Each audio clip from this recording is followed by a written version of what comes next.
Sometimes the quietest people hold the fiercest storms within them. What unfolds when a few careless men mistake silence for weakness? Stay tuned and let us know in the comments section below where you're watching from. We love hearing from our incredible community. The sharp creak of leather gloves tightening around a crowbar sliced through the thick darkness of the barn. Derek Slade stood just beyond the edge of the rusted door, his breath short and tight with excitement. His crew, Ricky Boone, Troy Banks, and Cal Marks, waited in jittery silence behind him, flashlights trembling faintly in their hands. "Come on, man. He's asleep. Old coot won't even know we're here," Ricky whispered, his voice cracking under the weight of nerves he couldn't quite shake. Derek didn't respond. He just smirked. That lazy, mean grin he wore when he thought he was smarter than the world around him. He heaved his crowbar once, jamming it between the door and the frame, and with a solid grunt snapped the lock. The barn door creaked open like an exhalation from the past, and the four men slipped into the musty darkness. Unbeknownst to them, Jack Whitmore already knew they were there. Up in the hayloft, concealed behind old beams and hanging chains, Jack lay flat against the wooden planks, a pair of night vision goggles perched low over his lined face. He moved with the silent precision of a man who had once been a ghost in the jungles of Vietnam, the mountains of Afghanistan, and the deserts of Iraq. Age hadn't dulled his instincts. If anything, it had sharpened them into something colder, something patient. He watched through the green-tinted world as the intruders fanned out like amateur scavengers. Jack counted their steps, marked their weight, noted how Ricky limped slightly on his right side, probably favoring an old break, and how Derek carried himself like a man who had gotten too used to bullying weaker prey. A slow, almost imperceptible smile tugged at the corner of Jack's mouth. "Tonight," he thought, "they're the ones who ought to be scared." Down below, Cal kicked over a crate, sending a clatter of old tools across the floor. "Shut up, idiot," Derek snapped under his breath. "We grab anything worth something, torch the rest, leave no signs, fast and dirty." Jack reached to his side, fingers brushing a taut length of cord tied to a mechanism he had rigged hours earlier. He'd seen signs in town, heard the gossip at the feed store, strange trucks lurking around, petty thefts at other isolated farms. He had known it was only a matter of time before his land would be next. The Green Beret in him hadn't just survived all those years. It had evolved. He tugged lightly at the cord. Somewhere deeper in the barn, a trap was quietly armed. They were like an eerie spirit, stumbling into the others moved with the clumsy confidence of city boys playing outlaw in the countryside. Troy, nervously swinging his flashlight, stumbled into an old feed bin, sending a puff of dust and mold into the air. "Man, this place is a dump," Troy muttered, wiping his nose with the sleeve of his jacket. "Doesn't matter," Derek hissed. "Old man's got guns stashed somewhere, ammo too, maybe even cash. Farmers keep it hidden." He had no idea Jack was listening to every word. In the rafters, Jack adjusted the second tripwire near the ladder that led to the hayloft. His body moved slowly but surely, careful to keep his joints from popping. He felt the old scars ache faintly, not from age, but from memory. Columbia, Kandahar, Fallujah. Every time he moved now, it was a symphony of learned control, not youthful energy. And in that control was a terrifying kind of strength. Back on the ground, Ricky's flashlight caught a glimpse of something shiny. "Oh, wait, there's a safe or something behind those crates," he whispered harshly. Derek's eyes lit up. "Told you, get it open." The three younger men scurried toward the back of the barn, leaving Troy to linger by the door, keeping watch with all the nervousness of a boy left alone in the dark. His hand kept twitching toward the crowbar, gripping it, letting it go, gripping it again. Jack's gaze slid over Troy briefly before focusing back on the group at the rear. He counted off under his breath, just low enough for only himself to hear. 3, 2. The trap sprung with a sudden, vicious snap. A weighted net hidden in the rafters above, came crashing down, dragging crates, chains, and dust with it. Ricky and Cal were caught instantly, yelping in shock as the heavy net pinned them against the cracked concrete floor.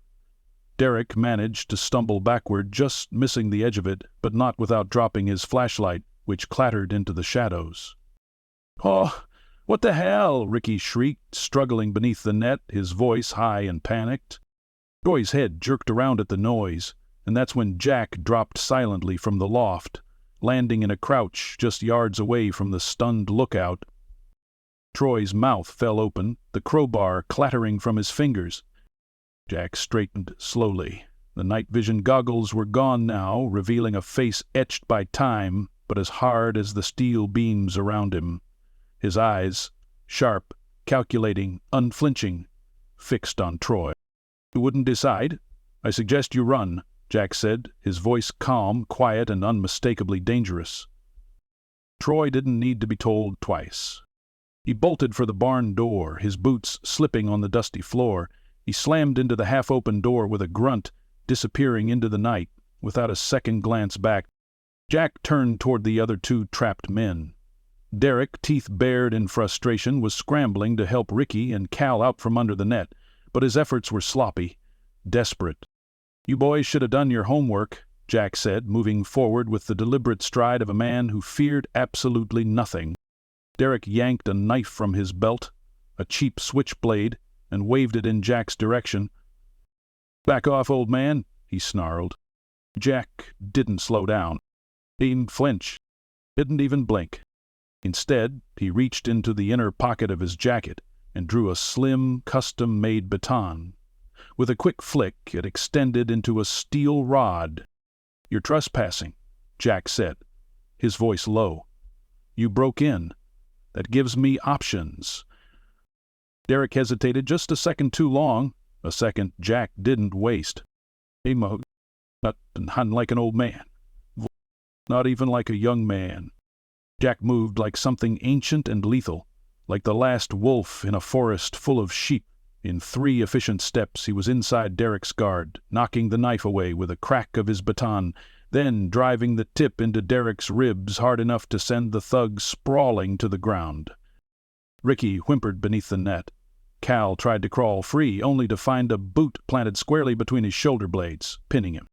Jack stood over them, breathing slow and steady. Outside the barn, somewhere in the distance, the unmistakable whine of sirens began to rise. Jack allowed himself a small, grim smile.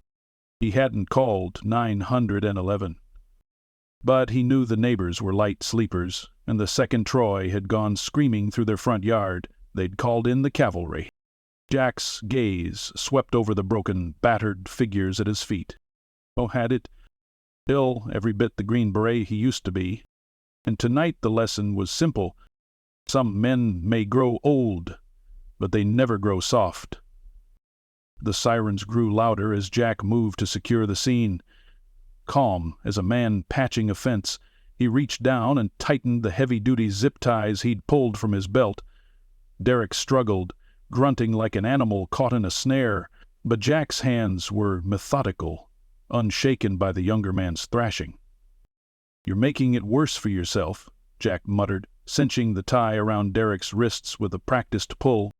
He didn't need to look over his shoulder to know Ricky and Cal were pinned and too afraid to try anything stupid. His presence alone, his deliberate movements, seemed to drain the fight right out of them. It wasn't about size or speed. It was about knowing exactly how much force to use, exactly where to apply it. Jack wasn't angry. He wasn't even particularly emotional. He was simply efficient, the way he'd been taught to be when things got bad and you couldn't afford mistakes. Flashing red and blue lights cut across the open field beyond the barn doors. Jack stood, brushing the dust from his jeans, and stepped back. He left the baton on the ground, hands loose and easy at his sides, making sure whoever stepped out of the cruiser didn't mistake him for a threat. Sheriff Tom Ridley was the first to approach, hand resting casually on his holster, but his eyes scanning everything with quick professional precision. A second deputy flanked him, a younger kid Jack didn't recognize, probably knew. "Jack," Ridley said, voice low and a little wary. "You okay?" Jack nodded once. Fine. They aren't. Ridley's mouth twitched like he wanted to smile but thought better of it. He motioned to the deputy, who moved in to cuff the thugs still caught in the net. What happened? Ridley asked, stepping closer to Jack. They broke into my barn, Jack said simply. Came looking for trouble, found it. Ridley exhaled slowly, taking in the battered men, the traps, the broken crates. His gaze flickered to the rigged tripwires, the subtle alarms Jack had woven into the beams. Things no ordinary farmer would have thought to set up. You set this up? Ridley asked, keeping his voice low. Jack shrugged. Had a feeling. Rather be ready than regret it later. Another deputy had arrived now, escorting a red-faced, trembling Troy in handcuffs toward the cruiser. Jack caught Troy's eye briefly. The younger man flinched and looked away. Ridley scratched the back of his head. This might get complicated, Jack. They're going to lawyer up. You know how it goes. Jack looked at him steadily. They broke in armed. I didn't use lethal force. I contained them until you got here. The only thing I broke was their pride. Ridley let out a quiet grunt that might have been a laugh if he wasn't trying so hard to be official. He took another long look around the barn, then nodded. All right, he said. Let's get statements. And Jack, probably a good idea if you come down to the station tomorrow. Cover our bases. Jack agreed without hesitation. He understood the dance. Better than most. While Ridley and his deputies rounded up the thugs, Jack walked slowly toward the house. His old bones protested, not from the night's work, but from old memories stirring in his blood. The way he always felt after an op, even a small one like tonight. The house loomed ahead, the porch light glowing warmly in the dark, a place he had built with his own hands after retiring, stone by stone, plank by plank. Not just a shelter, but a fortress, quiet and sturdy against the chaos of the outside world. He paused at the steps, glancing once over his shoulder at the barn, the flashing lights, the young men who thought violence was a game. They didn't know what it meant to bleed for something bigger than themselves, to lose friends in places too far away for their names to mean anything on the evening news. They didn't know about the nights Jack had spent crouched in jungle mud, or the desert storms that had battered his body long after the fighting ended. They didn't know the way loss hollowed you out and duty kept you moving anyway. Inside the house, Jack hung his jacket on the old iron hook by the door, the fabric still carrying the smell of hay and dust. His boots thudded heavily against the worn wood floor as he moved to the kitchen. Without turning on the lights, he filled a kettle and set it on the stove, moving by instinct. The silence pressed around him, but Jack welcomed it. It wasn't the silence of loneliness, it was the silence of survival, of peace earned the hard way. A faint knock at the door broke the stillness. Jack turned, already knowing it would be Ridley. He opened the door to find the sheriff standing there, hat in his hands, a tight, uncomfortable look on his face. Just needed to say, Ridley began, voice low. Town council's been nervous about these thefts. You've probably heard. Folks are scared, Jack. You just made it a hell of a lot easier for them to sleep tonight. Jack said nothing for a moment, then nodded. Ridley shifted, clearly hesitating. Finally, he added, And Jack, thank you for what you did before overseas, for what you did tonight. Some of us haven't forgotten. Jack's expression didn't change, but a flicker of something softer passed through his eyes. He inclined his head slightly. Just doing what needs doing, he said. Ridley nodded, clapping him gently on the shoulder, and turned to leave. The kettle began to whistle high and shrill. Jack closed the door, moving back toward the stove, his movements slow but sure. Tonight wasn't about violence. It wasn't about revenge. It was about sending a message, the same message he had carried his whole life, that the good don't back down, that even when the world moves on, forgets your service, underestimates you, you don't forget yourself." He poured the boiling water into a battered old mug, dropping in a tea bag without ceremony. Outside, the barn stood quiet again, the earth absorbing the night's commotion like it had absorbed generations of storms before. Jack stood by the window, sipping his tea, his reflection merging with the darkness beyond the glass. And somewhere deep inside, beneath the aches and the memories, he felt something settle. Not victory, not pride, just readiness. Because men like him, men built by fire and battle, didn't hope for peace. They prepared for the next storm, and when it came, they'd be ready to meet it head-on. Just like always, Derek Slade sat stiffly in the hard-backed chair of the county jail's visitation room, hands cuffed in front of him, a thin line of dried blood still crusted along the corner of his mouth. Across the scratched metal table, his older brother, Wade Slade, leaned forward, his thick arms crossed and his dark eyes burning with a kind of cold fury that Derek hadn't seen in years. "You're telling me an old man did this to you?" Wade's voice was low, dangerous, every word grinding between his teeth like broken glass. Derek bristled. His pride was already in pieces, but hearing it out loud, from Wade of all people, was salt in the wound. He shifted in his seat, the zip ties the sheriff's boys had used earlier still leaving raw impressions around his wrists. "He's not normal," Derek muttered. "It's like he knew we were coming. Traps everywhere, moves like a damned soldier." Wade's jaw worked in silence for a moment, the veins along his forearms bulging as he clenched and unclenched his fists. "Green Beret," Wade finally said, almost to himself. "I heard talk at the mill about a Whitmore living out there, quiet type, keeps to himself. I didn't know he was still breathing." Derek's eyes narrowed. "You knew?" Wade's gaze lifted slowly, fixing him with a look that pinned him harder than any sheriff ever could. "You don't poke snakes, little brother," Wade said quietly. "Not unless you know how to cut off the head." Derek leaned in, desperation creeping into his voice. "You gonna get me out of here or what?" Wade gave a humorless smile. "Already posted bail. You and the others will be out by nightfall, but we're not done with this." Across the room, the deputy kept a loose eye on them, yawning into his hand, oblivious to the storm brewing just beneath the surface. "You're gonna set it right," Wade said, standing. "We're gonna set it right." Derek grinned through the bruises, the fire rekindled in his gut. This time, it wouldn't be a stupid smash and grab. This time, they'd make the old man pay. At the edge of town, Jack Whitmore leaned against the railing of his front porch, a battered radio sitting beside him, soft country music drifting through the warm evening air. In one hand, he nursed a fresh cup of coffee, his body still aching slightly from the adrenaline crash of the night before. The world outside looked deceptively peaceful. Crickets sang in the fields, the smell of fresh-cut grass lingered on the breeze, and a pair of deer ghosted silently across the distant tree line. But Jack knew better.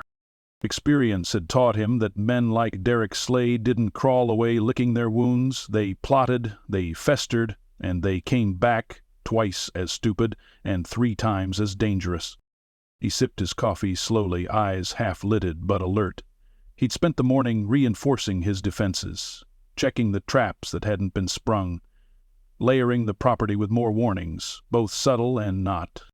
The town might sleep easy for a night or two. Jack didn't have that luxury. He set the cup down and pulled a battered field notebook from his jacket pocket.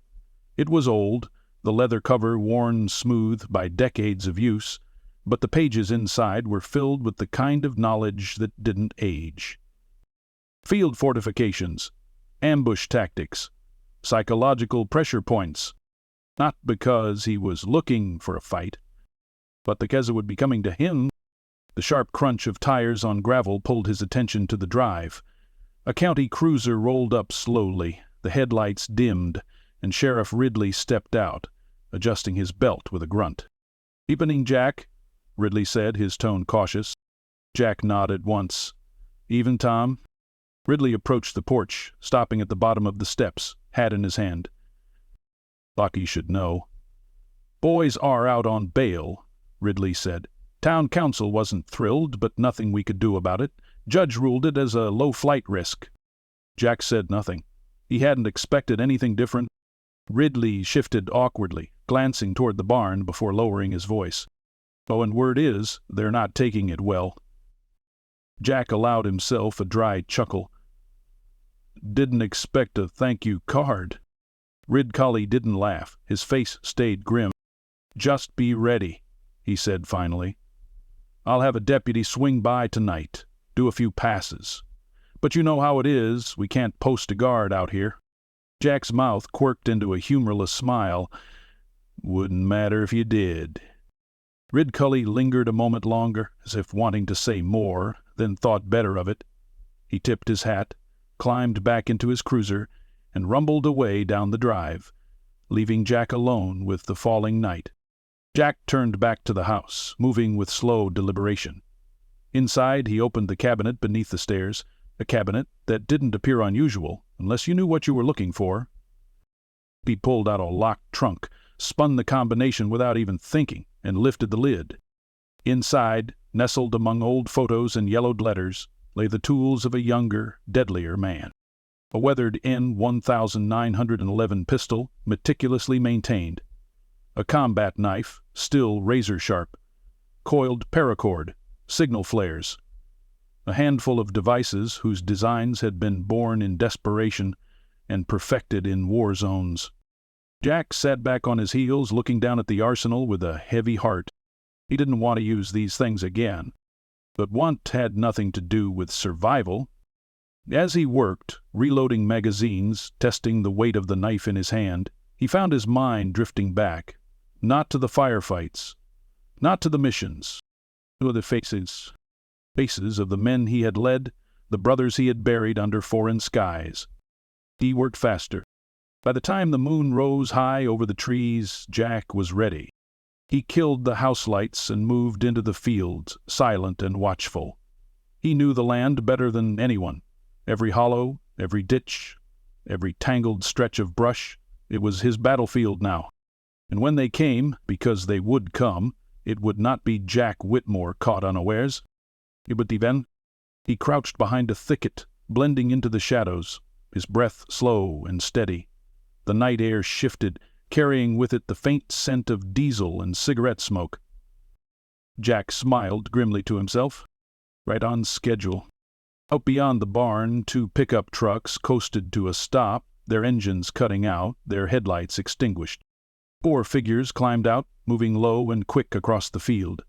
Derek led them, face pale but set in a snarl of determination. Wade flanked him, bulkier, meaner, more dangerous. Jack watched from the shadows, unseen. He let them come closer still. Patience, he reminded himself. Patience wins battles. At 20 yards, the first tripwire snapped. A sudden explosion of light and sound filled the field as a cluster of flashbangs Jack had rigged from old hunting supplies detonated with deafening ferocity. The thugs reeled, hands clamped over their ears, shouting curses into the empty night. And Jack moved, low and fast, crossing the field in a crouched sprint, his knife drawn. Tonight, there would be no warnings. Tonight, there would be no second chances. Wade's Slade stumbled back from the blast, blinking hard against the afterimage seared into his vision. His ears rang like church bells, muting the world into a dull, thudding blur. Instinct in old barroom brawls had taught him how to react when chaos exploded around him, but this was different. This wasn't a fist fight or a parking lot scuffle. This was something calculated, something cold, something lethal. He grabbed Derek by the collar, yanking him roughly behind a rusted tractor that had been left to die in the middle of the field years ago. "You see 'em?" Wade barked, his voice sounding tinny and distant in his own ears. Derek shook his head, wild-eyed. Ricky and Cal were nowhere in sight, swallowed by the night and confusion. Wade swore under his breath. This was supposed to be simple. In and out. Scare the old man, wreck his place, make him feel the cost of standing up to the wrong people. Instead, It was starting to feel like they had wandered into a trap laid by someone who had forgotten more about killing than they would ever learn. Across the field, Jack moved like a shadow, low and silent, slipping between cover points. Every move was deliberate, every step calculated. He wasn't chasing them, he was herding them, pushing them where he wanted them to go. And they didn't even realize it. Another tripwire snapped under Cal's boot, setting off a series of small charges that peppered the air with harmless but terrifying blasts of dirt and shrapnel. Cal dropped to the ground with a yelp, covering his head, convinced he'd been shot. Jack watched him from behind a fallen oak tree, his expression unreadable. He could end this right now. He could walk out of the trees, deliver 3 precise shots, and the threat would be over. But that wasn't the point. Fear was a weapon, too, when used properly. He moved again, circling around behind the tractor where Wade and Derek huddled. Every movement sent tiny vibrations through the old scars on his body, but Jack welcomed the pain. It sharpened him, reminded him he was still alive, still dangerous. He crouched behind a hay bale 30 feet away, close enough to hear Wade growl, "Fan out, find him, take him down." Derek hesitated, visibly trembling. "You didn't see what he did, Wade. It's like he's not even—" "Shut up," Wade snapped. "You want this town laughing at you for the rest of your life? You want to be the guy who got whipped by some old farmhand?" Derek swallowed hard and nodded. "Then move," Wade snarled. They broke apart, Derek stumbling one way, Wade the other, trying to flush Jack from the trees. Jack waited until Derek was isolated, separated from the others by a good 50 yards before he moved. He came up behind Derek fast, silent, grabbing the boy by the back of the jacket and hauling him off his feet. Derek thrashed wildly, swinging his fists, but Jack spun him around and drove him hard into the dirt, pinning him with one knee across his spine. "Stay down," Jack murmured, voice low enough that it barely carried. Derek whimpered, nodding frantically, his earlier bravado evaporating like mist under the morning sun. Jack zip-tied his wrists and ankles in seconds, leaving him hog-tied in the grass before melting back into the shadows. "One down. 2 to go." Wade heard the scuffle but couldn't pinpoint it, his heart hammered against his ribs, sweat soaking the collar of his jacket. He gripped the aluminum baseball bat he'd brought tighter, its weight suddenly feeling inadequate. "Come on, you bastard," Wade muttered under his breath. "Come on now." From the corner of his eye, he caught a flicker of movement, just enough to raise his bat and swing wildly. Nothing. Just a scarecrow Jack had set up in the field earlier that afternoon, dressed in one of his old jackets positioned perfectly to draw the eye and the panic. Wade cursed, spinning in a tight circle, his nerves fraying with every heartbeat. That was when Jack struck, not from the front, not even from the side, from above. He had climbed the low branches of a twisted oak tree and dropped down with brutal precision, slamming Wade into the ground with the full weight of his body. The bat clattered uselessly into the dirt. Jack rolled to his feet in one smooth motion, the knife glinting briefly in the moonlight before it pressed against Wade's throat. "End of the line," Jack said quietly. Wade froze, every instinct screaming at him to fight, to lash out. But there was no doubt in his mind. If he moved wrong, he was dead. He glared up at Jack, breathing hard, sweat stinging his eyes. "You don't know who you're messing with," Wade growled, the threat hollow even to his own ears. Jack leaned in slightly, his face close enough for Wade to see the deep lines etched by years of war and loss. "Neither do you," Jack said. In the distance, the rumble of approaching engines vibrated through the ground. Back up. Sheriff Ridley, no doubt, responding to the alarms Jack had triggered when he spotted the trucks rolling in. Jack stepped back, keeping the knife trained on Wade until the flashing lights crested the hill and flooded the field with harsh beams of white. Abilities poured out of the cruisers, guns drawn but pointed low, barking commands. Jack raised his free hand slowly, letting them see he wasn't the threat. Deputy Holloway, the young one Jack had seen before, rushed forward, recognizing Wade immediately. "Hands behind your head, do it now," Holloway shouted. Wade glared at Jack one last time before obeying, dropping to his knees. As the deputies cuffed and hauled Wade and Derek away, Jack moved through the field, retrieving the last of the makeshift traps and disabling them carefully.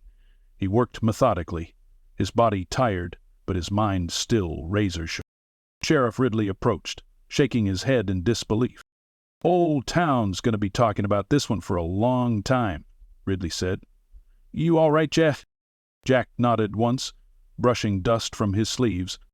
Ridley surveyed the scene, the captured thugs, the wrecked field, the lingering haze of fear that Jack had turned into a fortress. You could have killed them," Ridley said quietly. Jack met his gaze without flinching. "They're lucky I didn't," he said. Ridley didn't argue. Instead, he offered a tired smile and clapped Jack lightly on the shoulder. "You buying breakfast tomorrow?" Ridcully joked weakly. Jack allowed the barest hint of a smile to tug at his lips. "Depends if they're serving something worth the trouble," he said.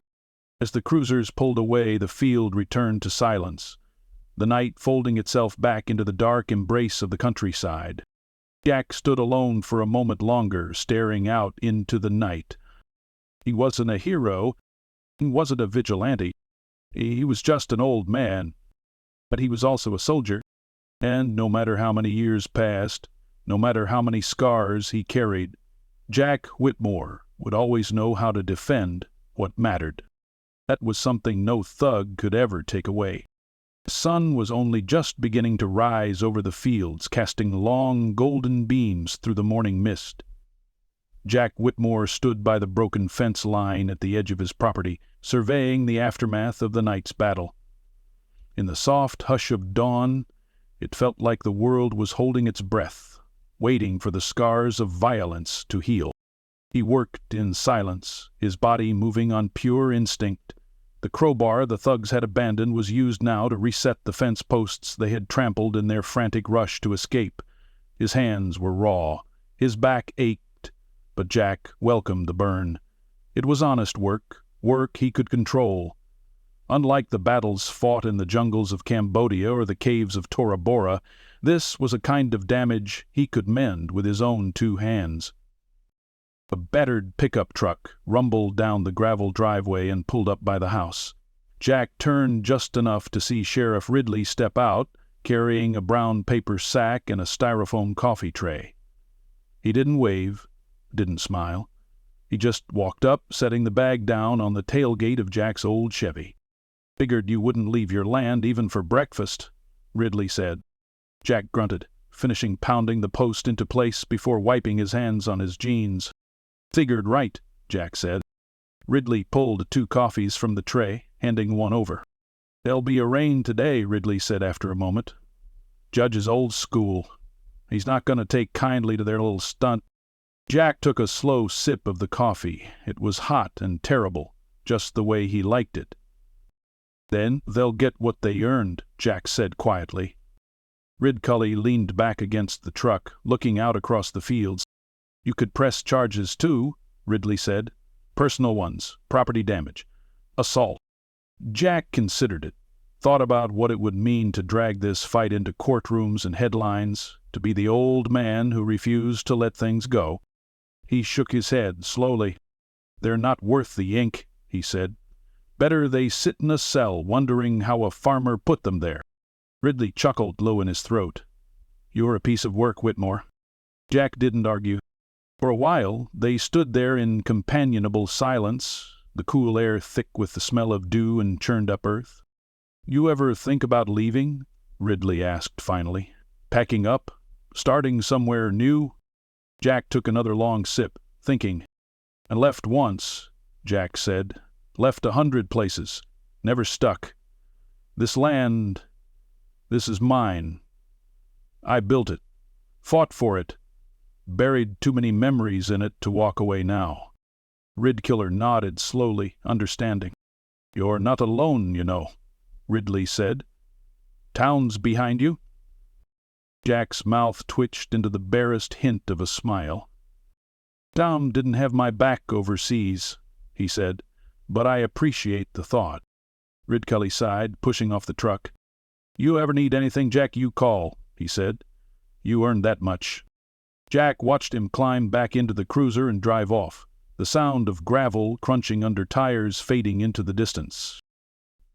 Alone again, Jack drained the last of his coffee and set the cup down carefully on the tailgate. He wiped his hands on his jeans once more and walked back toward the barn. The damage was superficial. A few boards cracked, a busted latch, nothing he couldn't fix. He moved methodically, replacing planks, tightening bolts. As he worked, memories bubbled up unbidden. There had been other nights like this. Nights where he crouched in foreign soil, hands slick with sweat and blood, rebuilding defensive lines under enemy fire. Nights when he had patched up wounded brothers with nothing but a sewing kit and sheer will. He had survived worse. This was just cleanup. By mid-morning, the barn was restored, the field mostly cleared, the house standing proud against the rising sun. Jack washed up at the outdoor sink, scrubbing the dirt from his hands, watching the brown water spiral down the drain. When he looked up, he caught sight of something moving at the edge of the woods. For a moment, instinct coiled tight in his gut. But it wasn't another attack. It was barely 12, maybe 13. Skinny, wearing an oversized camo jacket and a ball cap pulled low over his eyes. He stood awkwardly at the tree line, hands shoved into his pockets, shifting from foot to foot. Jack dried his hands and walked over, slow and steady. The boy didn't run. Didn't flinch. Just stood there staring at Jack with a mixture of awe and fear. "You lost?" Jack says, when he got close enough. The boy shook his head quickly. "No, sir," he said. His voice cracked slightly. Jack waited, letting the boy find his words. My dad said you're a real hero," the kid blurted out finally. "Said you stopped those guys all by yourself. Said you're like Rambo or something." Jack chuckled low and shook his head. "Rambo's Hollywood," Jack said. "Real life's messier." The boy hesitated, then reached into his jacket and pulled out a crumpled sheet of notebook paper. "I drew you something," he said, thrusting it out with both hands. Jack took it gently, smoothing it out. It was a crude drawing, done in colored pencils. Jack standing tall in front of the barn, cape fluttering behind him like some kind of superhero. The sun was a bright yellow smear in the corner, and there were tiny cartoon thugs running away in terror. Jack stared at it for a long moment, something tight and unfamiliar rising in his chest. "What's your name, son?" Jack asked. "Tyler," the boy said, straightening up a little. Jack nodded slowly. "Thank you, Tyler," he said. "Means more than you know." The boy beamed, his chest puffing out with pride. "You ever need help with stuff," Tyler said hurriedly, "like fixing fences or moving hay or anything, you can call me. My dad says it's important to help people who help us." Jack smiled, the first real smile he had allowed himself in days. "I'll keep that in mind," he said. Tyler gave a quick, awkward salute, and then turned and ran back toward the road, disappearing over the hill. Jack folded the drawing carefully and tucked it into the pocket of his jacket. He turned back toward the house, the barn, the fields. There would always be threats, always be storms on the horizon, but there would also be mornings like this. Mornings where a man could stand in the dirt he had fought for and know, deep down, that it had all been worth it. Jack Whitmore wasn't looking for gratitude. He wasn't looking for fame. He was just looking for something real. And today he found it. That in a battlefield. Not in medals or parades, but in a crumpled sheet of notebook paper pressed into his hand by a boy who still believed in good men. And maybe, just maybe, that was enough. The late afternoon sun stretched long shadows across the fields as Jack Whitmore sat on the porch, an old oil can in his hand, slowly working it over the hinges of his battered front door. The house creaked softly under the cooling breeze, its bones as worn and seasoned as Jack's own. Every drop of oil, every turn of the screw was a small act of love, a promise that this land would endure long after the chaos had faded. The screen door banged open behind him. Jack didn't have to turn around to know who it was. The heavy, determined footsteps gave it away before the voice even came. "Mr. Whitmore." Jack looked up to see Tyler standing there again, a backpack slung over one shoulder and a ball of nervous energy in its fists. "Afternoon, Tyler," Jack said, setting the oil can down on the porch rail. "What brings you back?" Tyler shifted awkwardly, then finally blurted out, "I want to learn." Jack raised an eyebrow. "Learn what?" "Everything," Tyler said. "How to fix stuff, how to build things, how to be strong, like you." Jack leaned back in his chair, studying the boy. Tyler fidgeted under the weight of the silence, but he didn't back down. There was a stubbornness in him, a quiet fire Jack recognized. He'd seen it before, in young soldiers who had volunteered even when the odds told them to run. "You sure about that?" Jack asked finally. Tyler nodded hard. Jack tapped the side of his coffee cup thoughtfully. "All right," he said. "You show up tomorrow at sunrise. Bring work gloves. No gloves, no work." Tyler's face lit up like Christmas morning, and he nodded so fast his cap nearly flew off his head. "Yes, sir," he said, then took off running down the driveway, whooping and hollering like a kid who just got picked first for the team. Jack watched him go, a slow, satisfied smile working across his face. Maybe he wasn't finished yet. Maybe the world still needed men like him, not just to fight, but to teach. The rest of the evening passed quietly. Jack finished his repairs, cleaned his tools, walked the property line one last time under the blood-orange sky. The land smelled rich and alive, the way it always did after a storm. The air was full of the hum of insects, the low croak of frogs down by the creek, the slow sigh of trees swaying in the breeze. Jack paused at the edge of the barn, resting one hand against the old wood, feeling its strength beneath his palm. He thought about all the times he had nearly given this place up. After the war, after the loneliness set in, after the years wore him thin. But standing here now, with the earth solid beneath his boots and a future waiting just over the hill, he knew he had made the right choice. He wasn't just guarding the past anymore. He was building something new. The next morning came with a soft knock at the door just as the first pink light crept over the horizon. Jack opened it to find Tyler standing there, this time with gloves on his hands and a proud, determined look on his face. "You're early," Jack said, hiding his smile behind a fake scowl. "You said sunrise," Tyler said. "I wanted to be ready." Jack nodded once, approving. "Good, let's get to it." They spent the morning repairing fences, replacing boards, digging out the stubborn weeds that choked the edges of the fields. Tyler worked hard, sweating and grunting, but never complaining, even when his arms shook from exhaustion. Jack showed him how to tie proper knots, how to brace a beam so it wouldn't collapse under pressure, how to sharpen a blade the right way so it wouldn't slip and cut you worse than an enemy could. And as they worked, Jack told stories.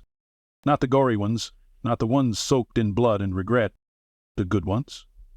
The ones about brothers watching each other's backs, about kindness from strangers in faraway places, about courage when you had nothing else to hold on to. Tyler listened like his life depended on it, eyes wide, hands still busy even when his mind drifted into the places Jack's words painted for him. By midday they sat side by side on the porch, sharing a jug of lemonade Jack had pulled from the icebox. Tyler leaned back, exhausted but grinning from ear to ear. "You think I could ever be as strong as you?" he asked between gulps. Jack took a long sip before answering. "Mr. Lonnie, strength ain't just muscle, son," he said. "It's in your head.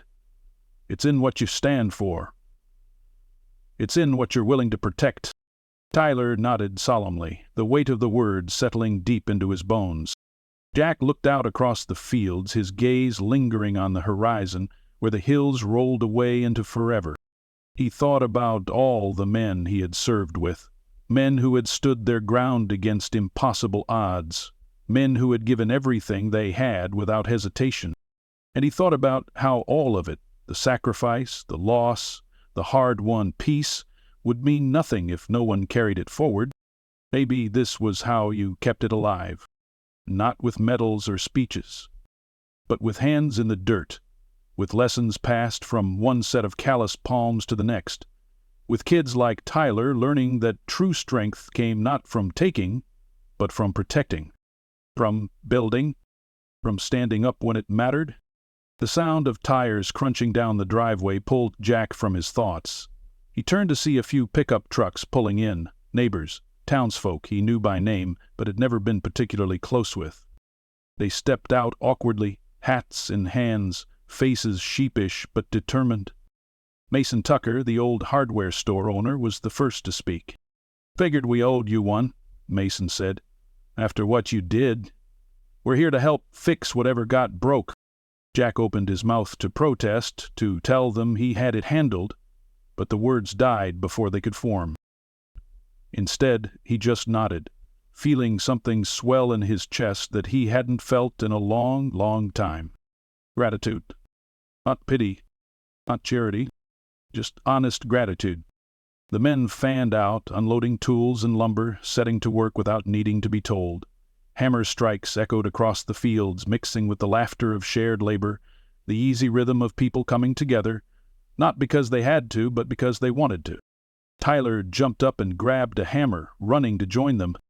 Jack stayed where he was for a long moment, letting the scene burn itself into his memory. This was what it was all for. Not the fights, not the scars, not the battles won or lost, but mornings like this, fields full of life. Neighbors becoming family, the boys learning how to stand tall, and an old soldier finally able to set down some of the weight he'd carried for far too long. Jack Whitmore leaned back in his chair, the sun warming his face, a deep, contented breath filling his lungs. He wasn't just surviving anymore. He was living. And for the first time in a long time, Jack knew, deep down, where it mattered most, that everything was going to be all right.